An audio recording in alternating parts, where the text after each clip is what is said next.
What are some of the most commonly seen mistakes or issues you see with first time screenwriters or screenwriters in general, with their teleplays or their screenplays?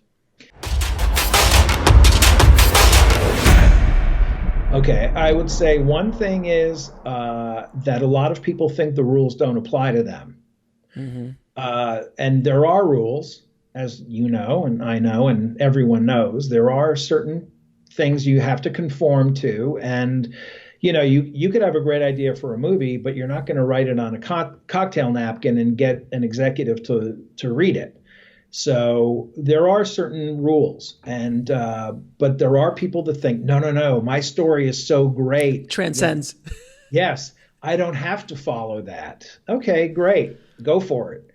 A lot of people don't believe that stories lay out pretty much the way they have always laid out since, ancient Greeks were telling each other stories.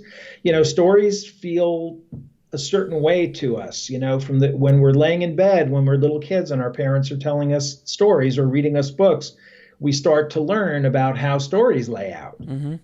And you don't want to, yes, okay, so you probably heard this too, I don't remember where I learned this, but you want to know how a story ends. You just don't want to know how you get there.